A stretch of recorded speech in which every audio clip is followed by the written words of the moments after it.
And whereas athletically and academically, team members Brianna Robbins, Tamiria Jones, Lana Brown, Zaria Johnson, Caitlin Mathis, Jamiria Jones, Angelica Godwin, Mackenzie Cheney, Jada Kessler, Morgan Campbell, Johanna Moore, Michaela Cheney, and Jamae Stringer have proven themselves to be a combination of talent reflecting favorably on their school and community.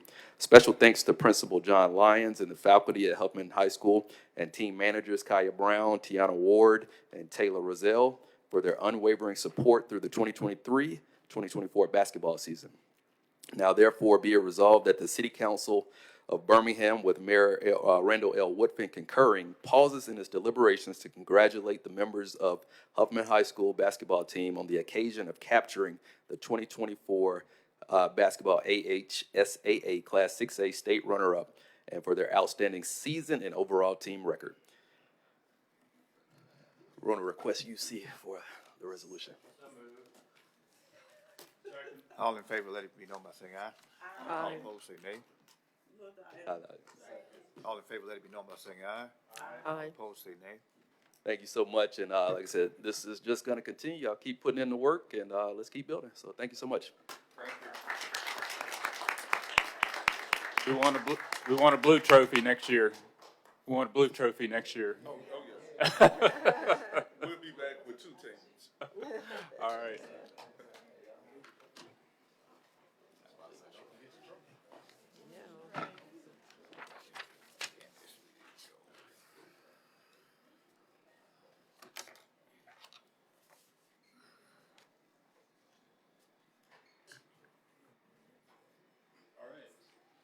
All right, at this time, Mr. Clerk, do we have any nominations for boards and agencies? No, sir, we do not. Okay.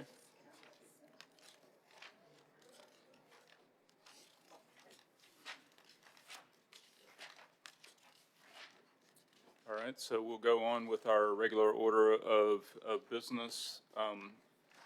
Let me read the statement on the conduct of business. All items designated as consent are routine and non-controversial and will be approved by one motion. All items on the consent agenda will be announced by reading the items numbers only. No separate discussion of these items will be permitted unless a council member or the mayor requests the item be removed from the consent agenda. Additionally, a citizen interested in addressing the council with respect to an item on the consent agenda designated for public hearing may request the item be removed from the consent agenda to hold the hearing on the item. Any items removed from the consent agenda will revert to its normal place on the agenda order of business. For remaining matters, all matters of permanent operation will be read and all public hearings will be announced. Do any members of, no. Mr. Clark, can we read through the consent agenda, please?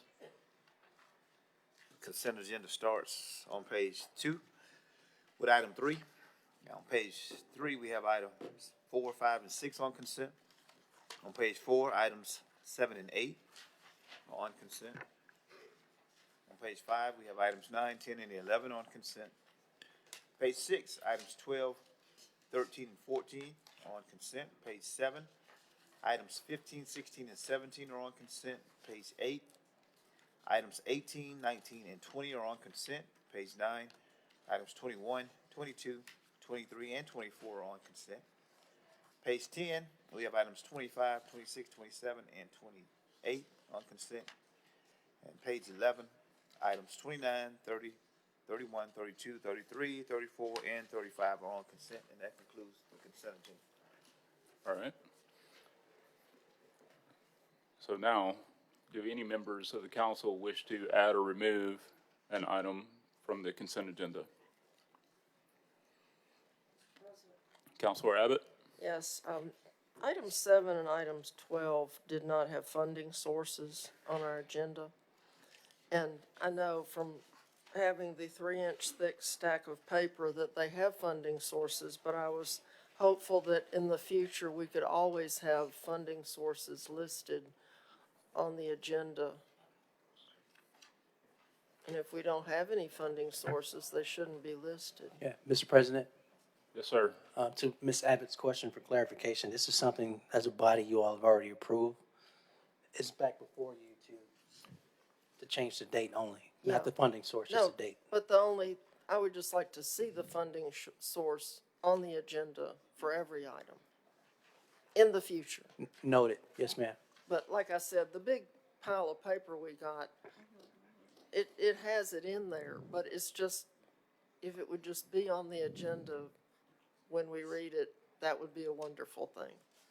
Yes, So- ma'am. So I'm not asking for it to be taken off, just to make sure we have them. And then I would like to remove, item 8. All right, that's item 8 on page 4. And I had a question about item 18, and that is, we're approving on item 18 a roofing company from Northport, Alabama. And since we didn't bid it, it's I guess, a negotiated price, and I just wondered if we don't have any roofing companies in Birmingham that could do that work rather than going to Northport to find a company to put our roofs on our buildings. Mr. President, Yes, sir. to your colleague's question, we have companies here, but no one submitted. It's specialized roofing, and so no one locally submitted. So we couldn't pick them because they didn't submit. Well, how do they submit if you don't take bids?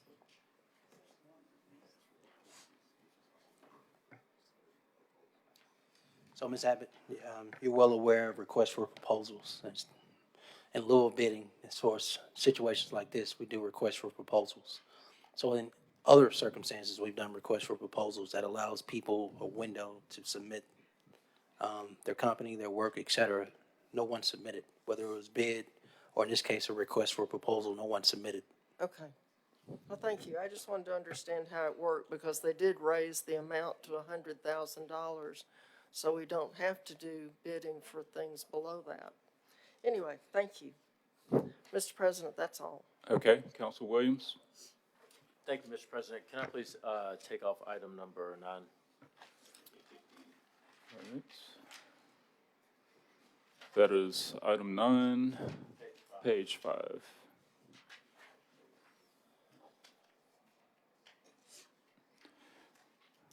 Any others? Counselor Smitherman? Thank you, Mr. President. Can we take off item 4? Item 4, page 3.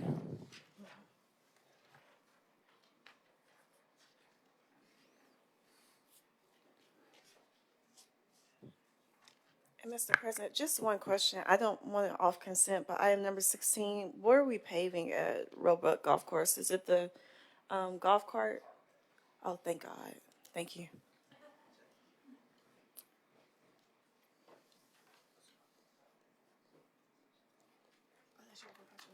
Mr. President, I'm good with item number 4. Okay. Yep. So item 4 is back on the consent agenda.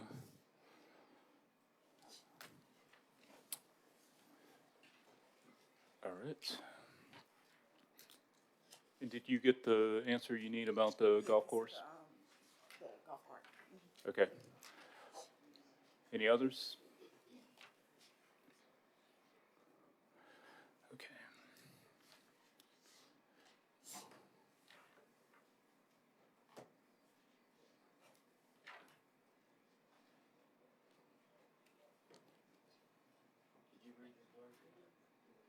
I did. I did. Wait, hold on a second. So I was just scanning through the agenda to see if we have any public hearing items on the consent agenda, and we do not. So, yes, we're ready for the motion on the, They're not on consent. right. Yeah, so we have a motion to approve the consent agenda? Second. That's Williams and Clark. Okay. All in favor, let it be known by saying aye. Aye. All opposed, say nay. All right, that Consent agenda passes. First item, Mr. This will be item one. Clerk. A resolution assenting to the vacation of the following 6,757 square feet of the right-of-way that is located parallel to and between 40th Street North and 42nd Street North, perpendicular to and between 10th Avenue North and 11th Court North, and located at 4,000 and 4001 Richard Ayrton Jr. Boulevard on behalf of Coca-Cola Bottling Company, United Central LLC owners, so that the owners can consolidate property in the hearing of all interested parties, case number SUB 2023-86. This is the second reading. All right. Clark and Smitherman. Okay. Council Moore, you're chairman of the Community Development Committee, so you can conduct the public hearing. Yes, thank you, Mr. President. I know we have Mr. Roger Glow here to kind of give us more information about this item, and so I'll pass it over. Good morning. My name is Roger Glow, and I serve as the subdivision planner for the city of Birmingham. In this case, SUB 2023, case number 86, as read already. A resolution to determine whether the city council will give its assent to the vacation of 6,757 square feet of right-of-way so that the Coca-Cola Bottling Company can consolidate its property. The 1/3 right-of-way vacation fee is set at $2,984.34. On December 13th, 2023, the subdivision committee of the Birmingham Planning Commission recommended the approval of this vacation to the full council. On February the 7th, 2024, the Community Development Committee forwarded this vacation to the full council with a favorable recommendation. We do have representation here for the Coca-Cola Bottling Company if there are any questions. Yes, with the representation from the Coca-Cola Bottling Company, please come forward.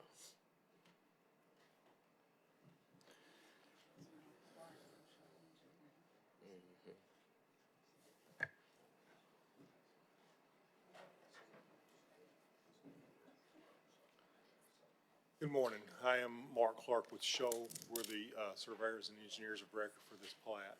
Yes, sir. And could you share with us exactly what would be done with this space? And I know a lot of folks have been seeing land being cleared over there, and so what exactly is going to be happening here in this space? Well, basically, for this survey plat that we're trying to do in the vacation, there's some old street vacations and right-of-ways that were done a long time ago, and the descriptions that they were vacated by didn't really include the intersections where the streets came together. And this is really just a resurvey to vacate those right-of-ways and clean it up so that it's all nice and clean. Gotcha. Council, are there any questions that anyone has? And since this is a public hearing item, is there anyone here in the audience that would like to speak for or against this item? Come forward. Please state your name and give your address. I really just have a question. William Garrett, 4200 Richard Ayrton Boulevard. Do you have a map?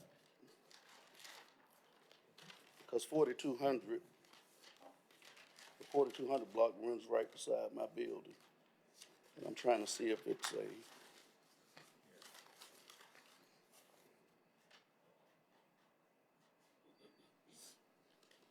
So what they're vacating here is just these little intersections that on this old subdivision here that were existing. Where's Richard Ayrton Boulevard?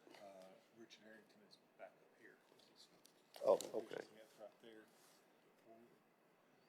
Oh, so they're on the inside of the They're on property. the inside of the Oh, property. okay, thank you. Absolutely, yes. Thank you, I appreciate you.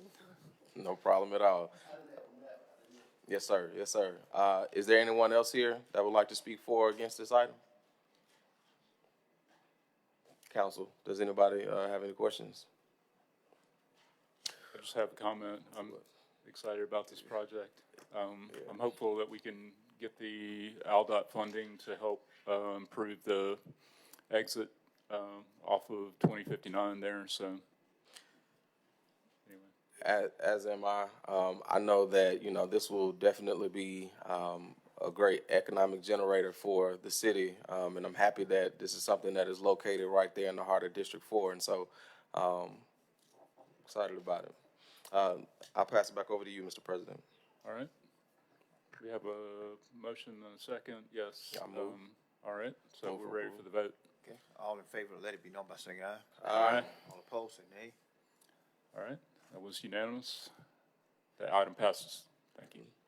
Next item. Should be item 2, a resolution assenting to the vacation of the following 23,760 square feet of the right-of-way that is located parallel to and between 16th Avenue South and 22nd Street South and perpendicular to and between 21st Place South and Red Mountain Expressway, and located at 2149 16th Avenue South and 2141 17th Avenue South on behalf of Barber Companies Incorporated and George W. Barber Jr., owners, so that the owners can consolidate property in the hearing of our parties, case number SUB 2024-3. Second reading again. All right. So that was Counselor Smitherman and Counselor Tate. Mr. Chair. Thank you, Mr. President. We have Roger Glow here, so take it away, sir. Again, Roger Glow, I serve as the subdivision planner for the city of Birmingham. This is case SUB 2024, case number 3. A resolution to determine whether the city council will give its assent to the vacation of 23,760 square feet of right-of-way so that Barber Properties can consolidate their property. The 1/3 right-of-way vacation fee has been set at $66,024.75. On January 25th, 2024, the Subdivision Committee of the Birmingham Planning Commission approved this vacation to the full council. On February 7th, 2024, the Community Development Committee forwarded this vacation to the full council with a favorable recommendation. We do have Shoal Engineering again as our representative for this case. Come on.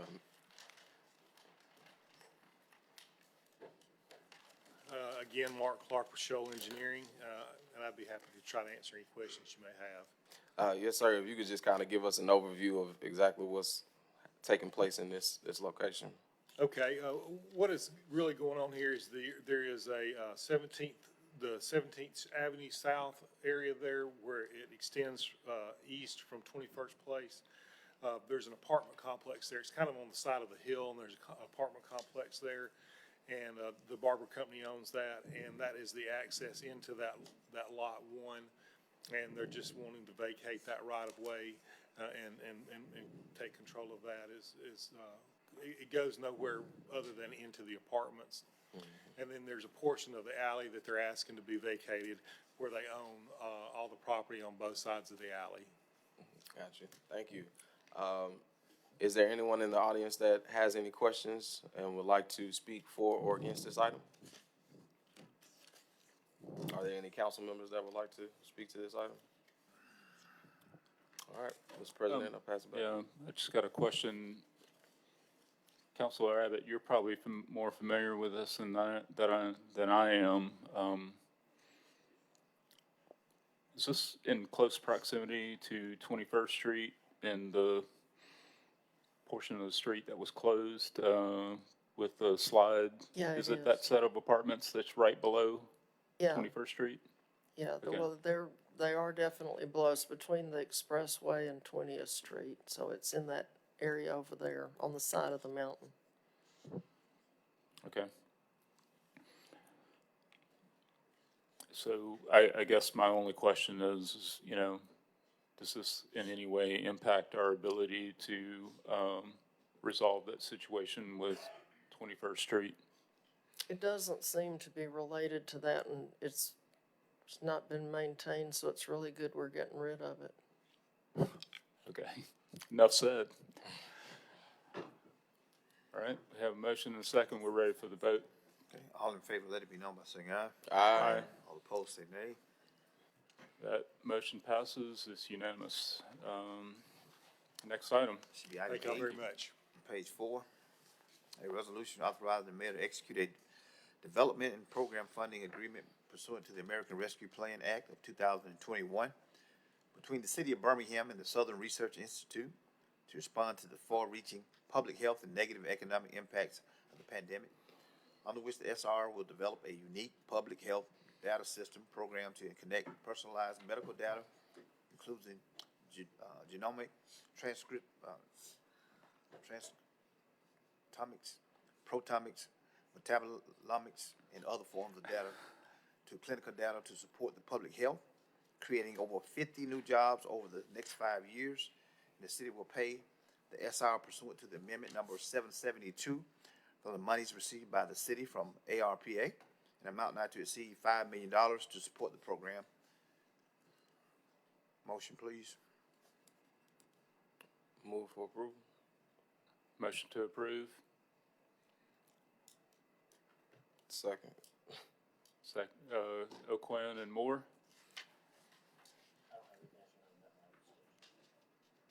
Okay, Counselor Abbott, did you ask to remove this from the consent agenda? I did. Southern Research Institute used to be one of my favorite places, but when they deceived us about the Quinlan Castle property, they moved down the list pretty low.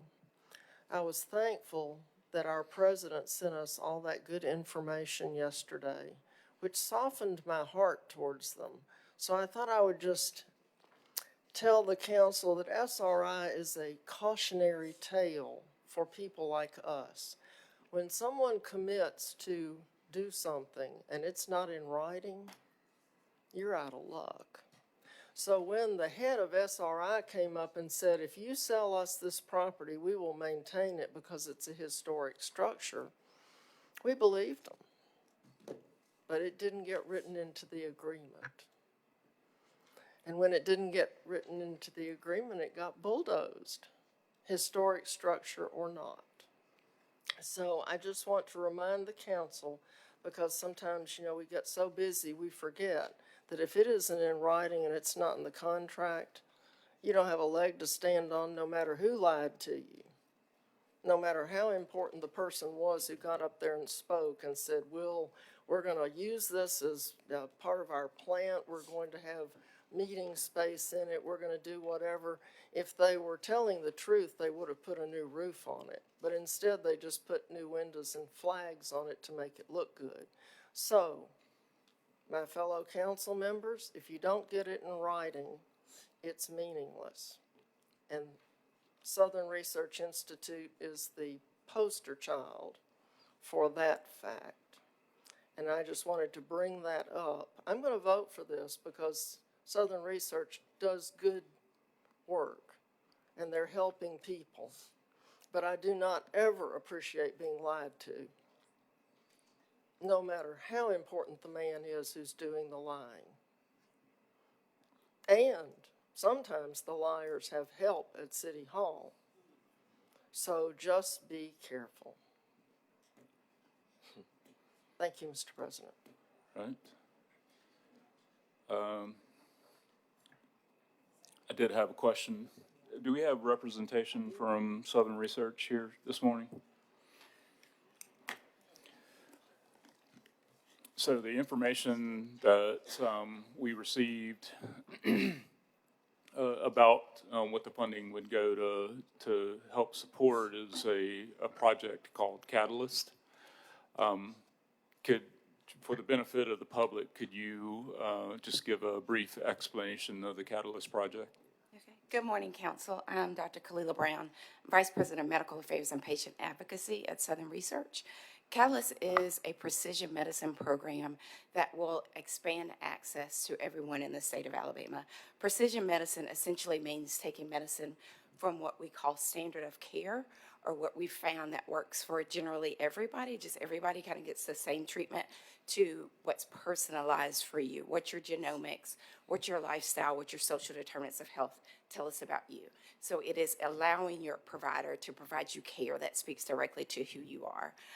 We have access to that in Birmingham around special things around cancer treatment mostly, but our goal is to expand that to the entire state into the hands of primary care providers so that we can have better access to chronic disease management. Okay.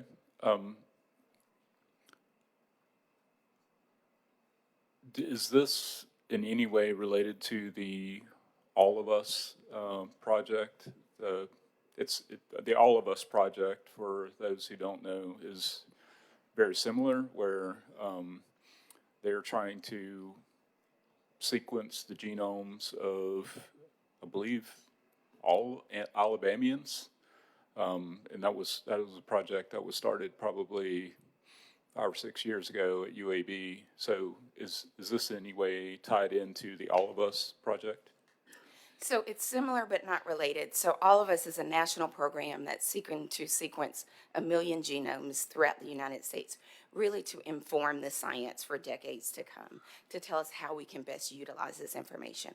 The Catalyst program is focused directly on Alabamians, and it's focused more directly towards the patient. So using the science to then inform how we treat individualized patients. What that then does is help us inform public health and community medicine as well, based on districts from the data that we obtain. Okay. And, you mentioned that this is information that would or could be provided to primary care physicians. Is there a educational component for those primary care physicians, such that, some primary care physicians, entered their profession long before genomics or metabolomics or proteomics or transcriptomics were even words that were contemplated. So is there an educational component to this? Yes, sir. That's actually what I do. I'm one of those providers who entered long before genomics and proteomics were really a thing.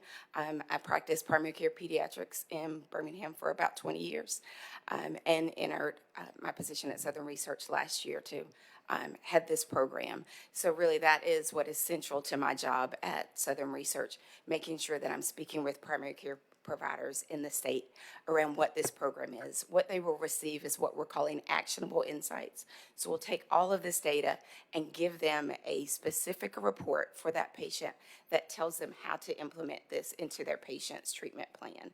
They will also have access to geneticists and genetic counselors so that they have more specific questions. Okay. Counselor Clark?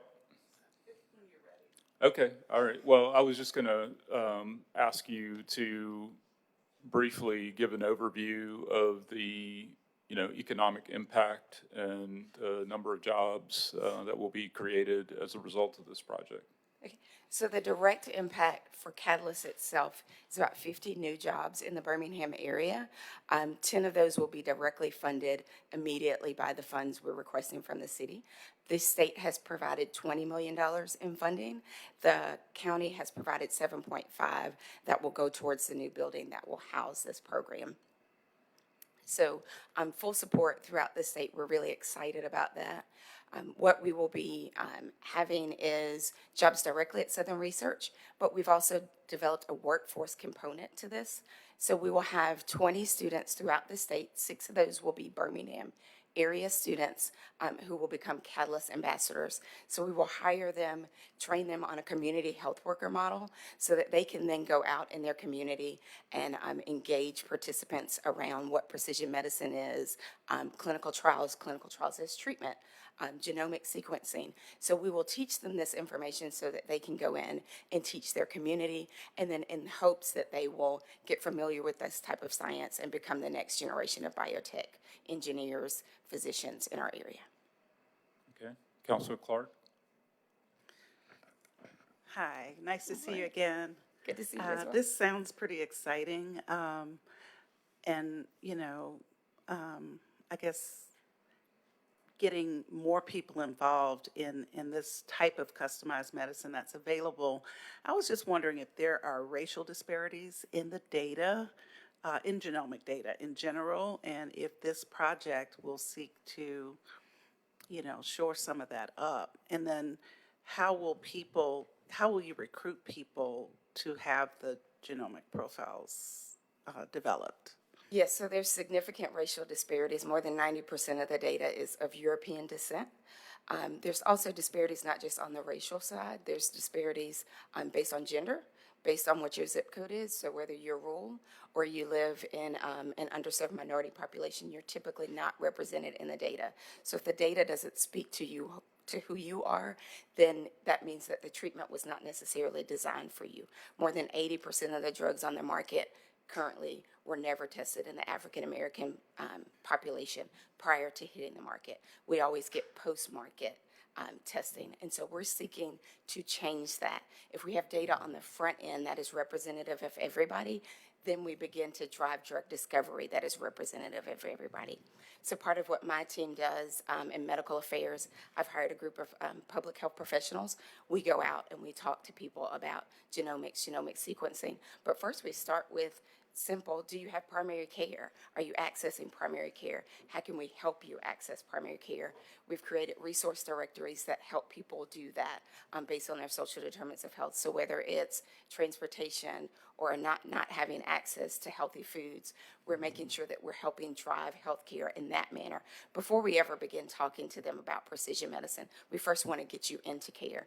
So we're engaging communities there first, meeting them where they are, in hopes that we will then be able to get them to primary care and then have access to this platform in precision medicine. Okay, just one more question.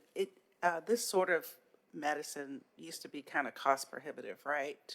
So that might be why you don't have data too. But what kind of sample or biosample is needed to develop the genomic profile? I mean, do you draw blood? Do you, how do you? So the cost is actually going down pretty precipitously, which is really good because of programs like All of Us and AGHI, now Catalyst coming on board, understanding that doing science this way will really cut the total cost of what it costs to make drugs in the end, as opposed to how we've done it before. Okay. So the second part of your question was about, tell me again, how do we get people to Well, the no. science? How do you develop someone's genomic profile? Do you So we collect blood? Do you do a swab in the mouth? What do you do? You can do two different ways. We could have a blood sample or a swab in the mouth. Both of those are relatively accurate with the type of science that we have, but you do two different things. So this program will require a blood sample so that we can get maximal use all the way up to proteomics, which is really where the science will move in the next 10 to 15 years. All right, thank you. Councilor Smithman. Thank you, Mr. President. Did you say how many jobs this opportunity will create? So Catalyst itself will directly provide 50 jobs to the state of Alabama. Most of those will be based in the city of Birmingham. But from direct clinical trial impact, we can have more than 325 jobs created in our area. What kind of jobs would those consist of? So not just jobs at Southern Research, as we grow the clinical trial environment in Birmingham. So as we build this platform, the goal is to drive drug discovery and get clinical trial investment in our state. Currently, the state of Alabama ranks 16th in the nation for clinical trials. We can go up to in the top 10 with this platform and drive a more clinical trial business to UAB. We also want to create a network throughout the state for decentralized clinical trials. During COVID, we had to take clinical trials away from large academic centers, which is typically where they lived, into the communities where people are. That was just mandated through COVID. It was the only way to get people that care. Well, through that platform, now we've realized that we can continue decentralized clinical trials for other things. So we want to create a network in communities so that, again, we can meet people where they are. That doesn't mean you won't still need to come to UAB for those more specialized clinical trials around cancer and rare disease, but we want to bring clinical trials to communities. So that brings pharma investment, jobs, and, again, clinical trial care to patients where they live. Will you offer internships for students? So the Catalyst ambassadors will essentially be interns. They will be able to apply, hopefully starting in the fall. And as long as they want to stay with the program and they meet those criteria, they'll be able to reapply every year that they're eligible. Okay, great. I know we would love to have that information. I know Council Woods has a workforce development committee, so that's something you can follow information, give it to our school board. Because I know I did internships in the lab, and that literally is why I'm an attorney, right? Because I figured out I didn't like to do lab work. I did take genetics for a semester, and I really commend you because that's some hard material to really break it down. And then I did, it was a laboratory on breast cancer mutation genetics where we had to do stuff in the lab, and that was hard too. So I'm really excited to see this because we hear more about in medicine and hospitals, organizations really pushing pills to people, especially the colored community, and not doing the preventive part. Because if you could do a lifestyle reset for somebody, if they know, hey, I'm predisposed for diabetes, breast cancer, et cetera, then really we could really help the longevity of people, right? And then, especially with the Black community, I would love to see that myth dispelled with clinical trials with us and people taking our swabs. We're so distrusting, but I'm happy to hear that about clinical trials because I know, especially for a lot of Black women or women in general, we're giving drugs, medications, and they don't have any information on how the side effects that will affect us. So I'm happy to hear about this. I'm always thankful for you all and what you do for the community.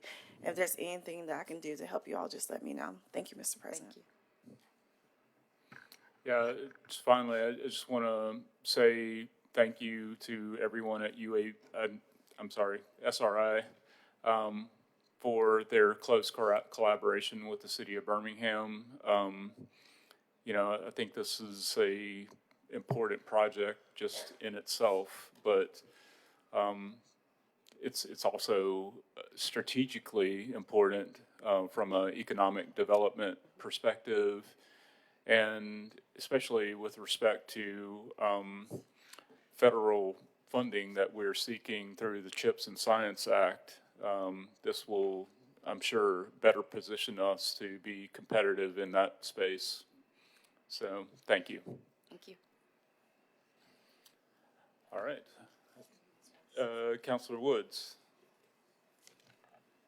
Thank you, Mr. President. I just want to show some appreciation to you. I know you've been kind of talking to us about this project for over a year, and this is not the easiest topic to pick up and understand in depthly. So I just want to appreciate your patience and work to make sure that all the decision makers understood the scope of what could be accomplished. So thank you. Thank you. All right. I think we're ready for the vote. Okay. All in favor, let it be known by saying aye. Aye. All opposed, say nay. Mr. Clerk, will you please note my abstention? Okay. Thank you. All right. That item passes. Thank you. Next item. Item 9. Page 5, a resolution amending resolution number 272-23 adopted by the council February 24th, 2023, authorizing the mayor to execute and deliver agreement between the city of Birmingham Board of Trustees of the University of Alabama for the University of Alabama at Birmingham in the amount not to exceed $100,000 for a term of 12 months, on which the Board of Trustees of the University of Alabama for the University of Alabama at Birmingham's If I Had a Hammers pre-apprenticeship program will prepare participating BCS students experiencing academic learning and job training loss due to COVID restrictions to enter careers in skilled trades by providing workforce development education to eliminate barriers of employment by connecting program participants with programs, apprenticeships, and or industry partners to create the term of the resolution to end on or before December 31st, 2024. Move the item. Second. O'Quinn and Smitherman. And Council Williams just told me that he needed to remove this from the consent agenda for the purpose of abstaining. Are there any questions related to this item? All right, I believe we're ready for the vote. All in favor, let it be known by saying aye. Aye. All opposed, say nay. Mr. Clerk, please note my abstention. Thank you. All right, next item. I think that's it for the regular item. Okay.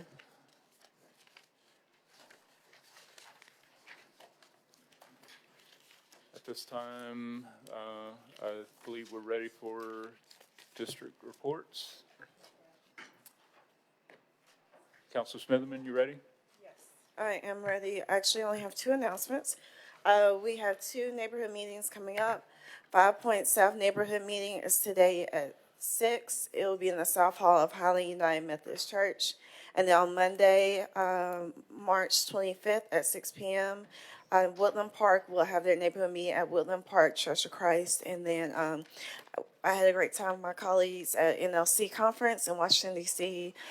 We had some good conversations with our U.S. senators and Congress women, especially about different federal funding, whether it's for transportation, violence prevention efforts, our children. So I want you guys to know we're really out there advocating for more dollars that we usually can't get, that we can't, to fill in the gaps where we can't fund something fully, or if we can't get the help we need at the state. And then I learned about also President O'Quinn and others about there's opportunity with the IRS. I told Chief Mitchell about this, getting direct payback for clean energy projects, which I think is a great opportunity if anytime the IRS wants to pay you back, for really investing in our environment. So I thought it was great, and I always look forward to those conferences. So thank you, Mr. President.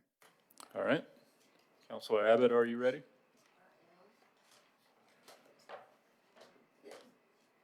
The next Planning and Zoning Committee meeting is scheduled for Wednesday, March 27th at 3:30 p.m.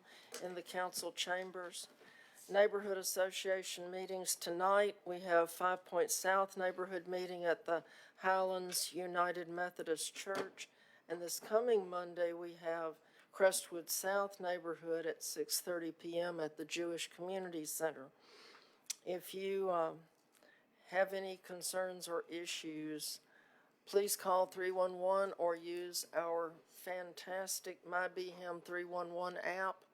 I did want to ask a question of the administration. Front yard parking is listed on MyBHM 311, but that's a police item, and police items aren't reported through MyBHM 311. So is there a reason it's on there? Because if you select it, the police never come.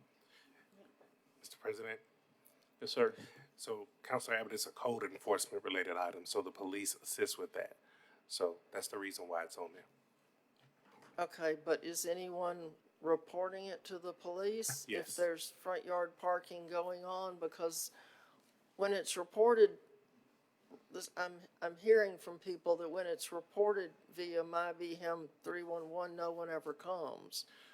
So if we could get the specific ones, but it's through our coordinated code enforcement efforts. So yes, it is being communicated to the police department. But if there's no one coming, then we need to know those specific instances so we can track down where the breakdown is. Yeah, it would be great if we could report police items on MyBHM 311, because then we could send pictures and they would be able to see exactly what we're seeing in case they can't find what we're seeing. So I don't know whether that's a possibility or not. And most people are still calling the non-emergency number for the police to report stuff. And then at Coffee with Code Enforcement, they told us to call the precinct about front yard parking. So it gets a little confusing with so many different places to report things. But I understand why it's on there. It's just that it needs to work better. And then we want to remind residents of District 3 to continue to visit our website, where we try to put all of the information we receive about events and things happening on www.bhamdistrict3.com. So thank you, Mr. President. All right. Thank you. Councilor Moore? Thank you, Mr. President.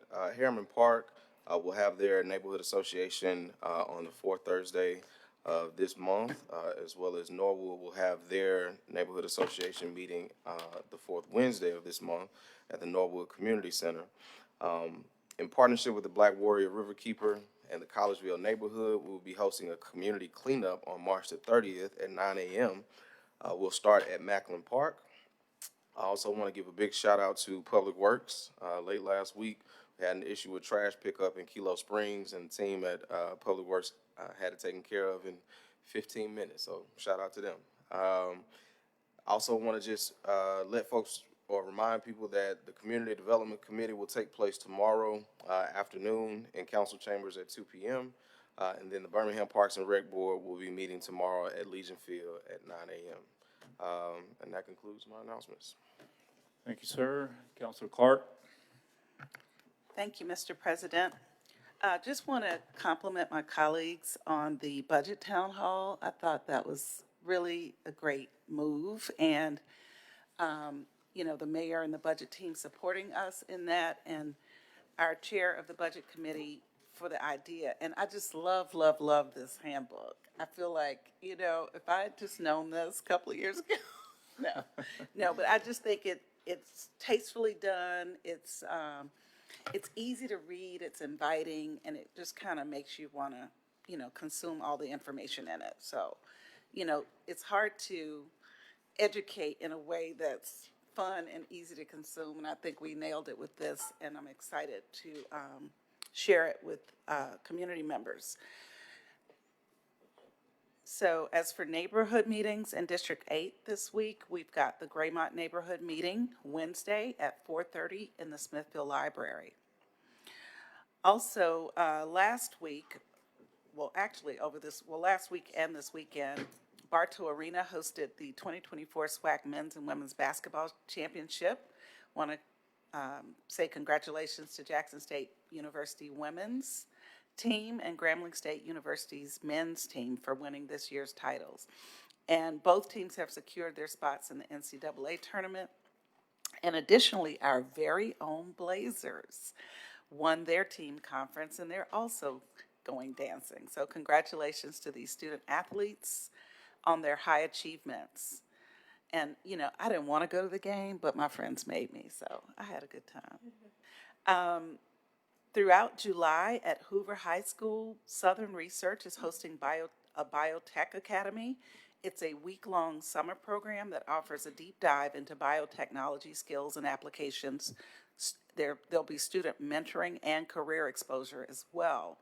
And students must be graduating or rising 10th, 11th, or 12th grade students. There is a $50 registration fee that helps cover the cost of activity, materials, and supplies, lunch, and a t-shirt. Registration will be open until May 10th, 2024. For more information, go to www.southernresearch.org. That's southernresearch.org /STEM-biotech-academy. Also, mark your calendars. The O'Neill Comprehensive Cancer Center at UAB is hosting a regional wellness day at Birmingham Crossplex on Saturday, April 20th from 10 to 2. During this event, free wellness screenings will be offered, including breast cancer screenings, cervical cancer screenings, prostate screenings, and colorectal screenings. The event is free of charge, and lunch will be provided. Also, on Tuesday, April 9th, you can join the 5 Points West Regional Library for noon high tea in celebration of National Librarian Day. All are invited, but you must register by calling Nicole Geringer at 205-226-4018. And finally, if you're looking for a fun way to get active and meet your neighbors, join us every Thursday morning, weather permitting, for a walk around the Crossplex with our friends from Freshwater Land Trust. We meet at the Starbucks and start promptly at 8 a.m. Thank you. Thank you, Councilor Clark. Councilor Williams? Thank you, Mr. President.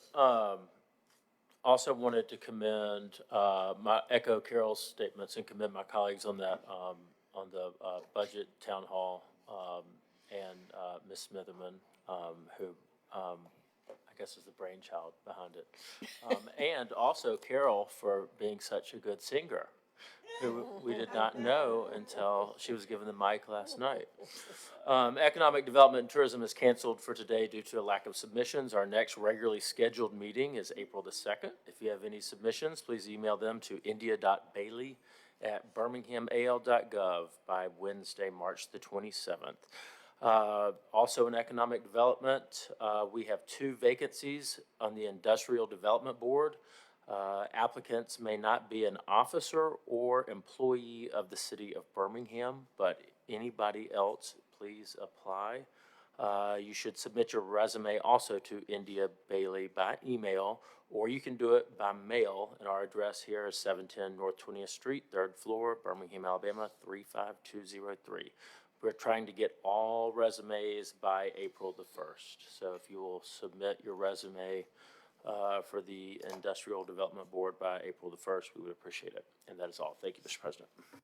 Thank you. Counselor Tate? Thank you, Mr. President. Before I get started with my announcements, I just want to thank the administration and the BDOT team for the paving of the road by Regional Produce. It was in very bad shape, so I had opportunity being nosy, as I always do, and to see what was going on back there. So I had an opportunity to drive on the road yesterday. It was 8th Street West and 16th Avenue West, so that was a request that I had advocated very hard for. So thank you. These are the announcements for District 9. East Thomas Neighborhood Meeting will be held tonight at 6 p.m. They'll meet on Zoom. The meeting ID is 873-735-60337. The passcode is 395791. Evergreen Neighborhood Meeting will be held tonight at 5 o'clock at the Evergreen Community Center. South Pratt Neighborhood Meeting has been canceled. Smithfield Estates meeting will be held tonight, and they also meet on conference call. And the code to get in is, well, you can dial in at 605-472-5447. The passcode is 558467. And Inslee neighborhood will meet on Thursday, March the 21st at 6 p.m. at McAlpine Rec Center. This weekend, Drury Hill neighborhood in Fountain Heights neighborhood will host a cleanup with Magic City Blight Busters, and that's this Saturday, and it's from 8 a.m. to 8 a.m. to 10 a.m. And so the meetup location will be held at 1300 24th Street, Birmingham, across from St. James Missionary Baptist Church. The next public safety meeting will be held on Tuesday, March the 26th at 1 p.m. Please submit agenda items by Wednesday, March the 20th, no later than 12, to patrice.collins@birmingham.gov and gregory.stanley@birminghamal.gov. I'm also going to read the announcements for President Pro Tem Alexander in her absence. Today, Green Acres Neighborhood Association will meet at 6:30 at the Lifting Price Worship Center located at 1000 Pineview Road. And buck trash and brush pickup is scheduled for West Goldwire, Tarpley City Industrial Center and Garden Highlands on today. Wednesday, March the 20th, buck trash and brush pickup is scheduled for Gracilla Heights and East Bramble. Thursday, March the 21st, Hillman and Hillman Park will meet at 5 p.m. at the Hillman Station, located at 4817 Jefferson Avenue Southwest, and their buck trash and brush pickup is scheduled for Roosevelt City on Thursday, March the 21st. Friday, March the 22nd, buck trash and brush pickup is scheduled for Germanium Park South. And on Monday, March the 25th, Tarpley City neighborhood will meet at 6:30 at Mary Dorsey Center, located at 4560 Park Avenue Southwest, and also buck trash and brush pickup is scheduled for Powley on Monday, March the 25th. That concludes my announcements. Thank you, Counselor Tate. Counselor Woods. Thank you, Mr. President. First, I want to just thank the administration and our Budget and Finance Chair, Counselor Smitherman, as well as Council President O'Quinn for kind of getting that budget town hall set up last night. I think it is important to be responsive to the feedback that we're getting from residents, and one of the things that we got consistently was a desire to have an opportunity to give feedback before the budget is actually made, and so I think we did that. So I think that was important. So I thank everybody for doing that, and the administration for carrying that load. So want to make sure everybody's aware the Sun Valley Neighborhood Association will meet tonight at 6:30 p.m. That meeting is at the East Pinson Valley Rec Center. The Huffman Neighborhood Association will meet on Monday, March 25th at 7 p.m. at Huffman Baptist Church. And so I want to invite everybody else to stay engaged and get to your neighborhood meetings. I also want to shout out the UAB Blazers going dancing this year. So let's see if we can make a run. All right, thank you. All right, Councilor Moore, you had one more announcement.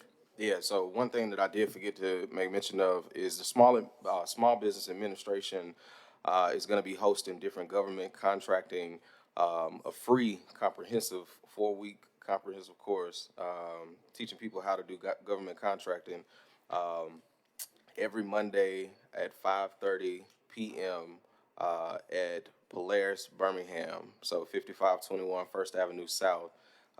Again, it's a free course every Monday for the next 4 weeks, where folks can learn how to acquire those different government contracting and understand the procurement process. So I wanted to kind of put that information out there so that folks will know.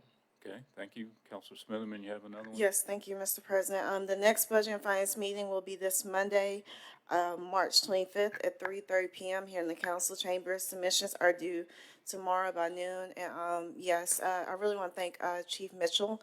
I know we thank Mayor Woodfin, but Chief Mitchell is always willing to listen to us about any ideas, especially when it comes to the budget. He kind of is the budget guru. I'm gonna give him his props.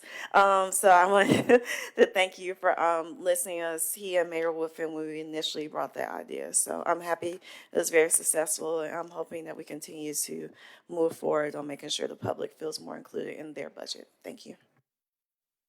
All right. Yes, thanks again to Mayor Woodfin for playing team with the council and helping us on this budget education initiative. I do want to remind folks, we have these booklets that our PIO team put together, Councilor Clark mentioned earlier. If you want to come by and get a copy of this, you can do so at the council office, but this is also posted in PDF format on our council website. And this is just one component of a larger budget education initiative. So on our social media and other outlets, you will start to see information related to the budget process, all in an effort to help inform our constituents, about where city revenue comes from and how it gets allocated towards all of the employees and city services that our citizens expect municipal government to deliver. Wanted to mention real quick also that Councilor Pro Tem Alexander is not with us today because she's at Tennessee State University recognizing her granddaughter, Mackenzie, who has made the Dean's List at TSU and is a nominee for the Honors College there. So congratulations to Mackenzie on that. Yes. Pro Tem Alexander is very proud, and she opted to miss the council meeting to be with her granddaughter, so awesome. Central City Neighborhood Association will meet tonight at 6 p.m. at the Downtown Central Library. East Lake Neighborhood Association will be also meeting tonight at 6 p.m. at Household of Faith Church, located at 7501 Division Avenue. This is a rescheduled meeting from their normal meeting day of every second Tuesday. Southside Neighborhood Association will meet Thursday, March 24th at 6 p.m. at the South Precinct. North Avondale Neighborhood Association will also meet Thursday, March 21st at 6 p.m. at the MLK Recreation Center. And finally, Southeast Lake Neighborhood Association will meet on Monday, March 26th at 6 p.m. at East Lake United Methodist Church, located at 7753 First Avenue South. The Transportation and Infrastructure Committee will be meeting next Monday, March 26th at 2 p.m. here in the council chambers. If you have any submissions, please contact Kimberly Phillips at kimberly.phillips@birminghamal.gov. And then just finally, This past week, we didn't have a council meeting because several of us were in Washington, D.C. for the National League of Cities Congressional City Conference. We got a opportunity to not only, serve NLC and learn lots of things as part of that conference and talking to mayors and council members from all over the country, but we also got an opportunity to sit down in the offices of our congressional representatives. And the Birmingham, as I mentioned with the representative from SRI, Birmingham's competing for many, many millions of dollars in federal support for various initiatives. And those types of meetings in those offices, I think we can pretty much assuredly say that we secured some funding by setting up those meetings. So in any case, just letting you guys know what we're up to. I want to say thank you to our officers on duty. This morning we have, as always, Cedric Pinkert from the City Hall. We have, I'm not going to even try that name, Dana. That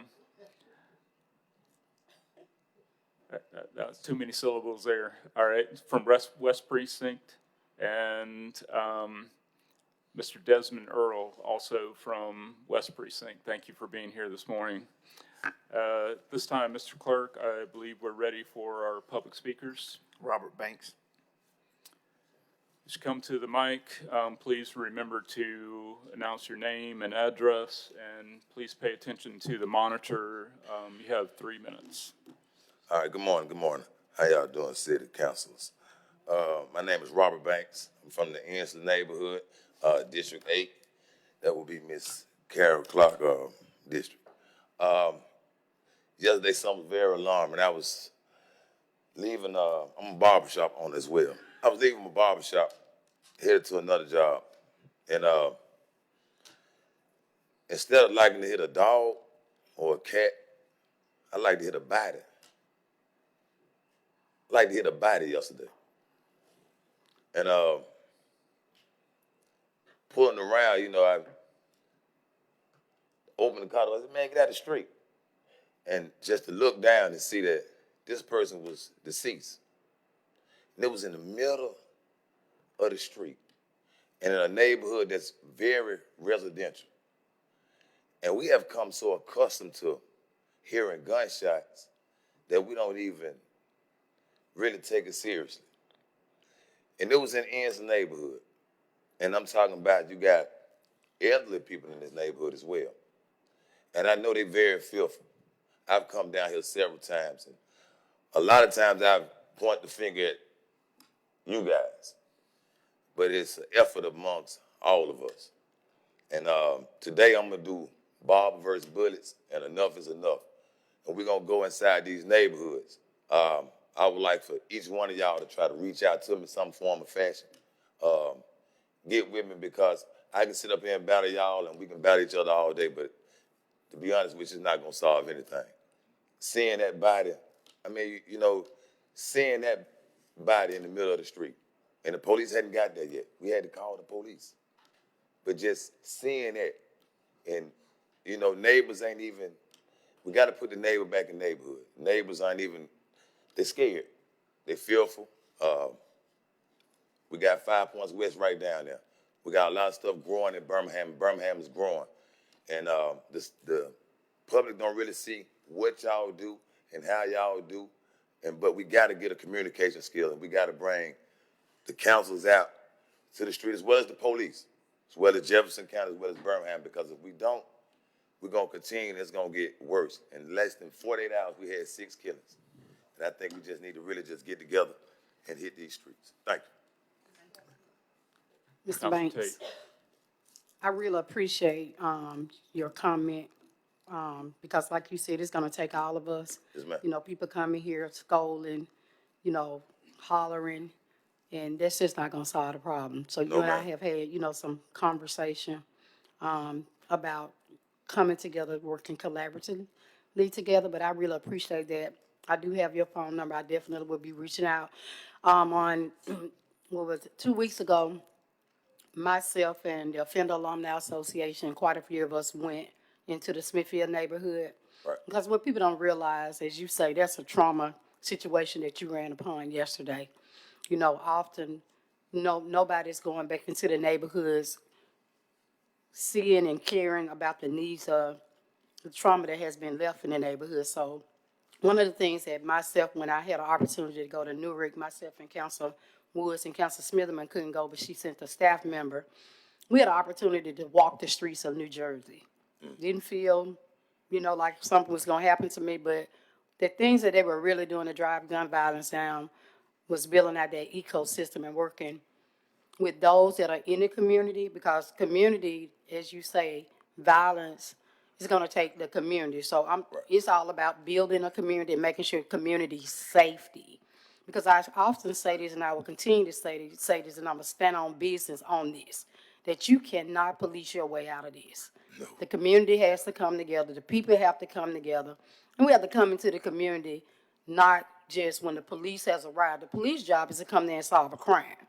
The community job is to put the community back into community and stand with those in community and wrapping our arms around them. So there's a lot of moving parts going on behind the scene, and I would be glad to sit down and speak with you about that, and also offer you, to get involved in some of these trainings that we're going to be doing.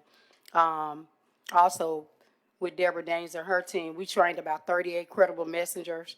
And these people are about to hit the streets of Birmingham. So it takes money to do this. Right. We were in D.C., as Councilor Quinn said, we were talking to our federal legislators about driving money for community safety. And that's just an ongoing conversation, but I do appreciate your effort, and I got your number, and I'm definitely going to be standing with you with this as well.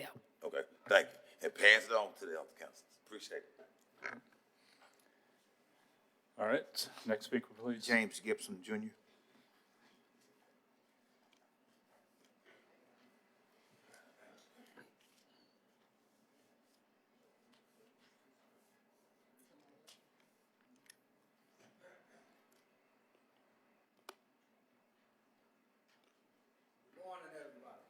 Good morning. I'm James Gibson Sr. I'm here with RSDC. We're coming to invite you guys out for our community cleanup day. You guys should have received a pamphlet. It's on Saturday, April 6th from 10 a.m. to 12 p.m. So we just want to come out and hopefully you can help spread the word. We have a few things that we're trying to do in this community. We're going to start with this as the process of helping get it back up and vibrant as it once was. I'm also, like I said, my name is James Gibson Sr. I'm the owner of G&M Remodeling LLC, and I'm working in collaboration with them to try to fix this community back up. Mr. Creer? Thank you, Dr. Quinn and council members, for allowing me to come before you today another time. I'm very proud to be a resident of Roosevelt City. Roosevelt City is one of the oldest black neighborhoods in the country.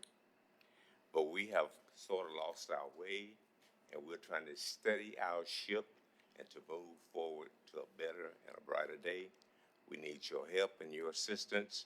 Please come out and be with us on the 6th of April as we start a cleanup, and there are other things we have planned for the neighborhood. But we need your help and we need your assistance, and we appreciate you for all you do for us. Thank you very much. Thank you. All right. Any? Second. All right, there we go. All in favor say aye. Aye. Aye. Meeting adjourned. Thank you.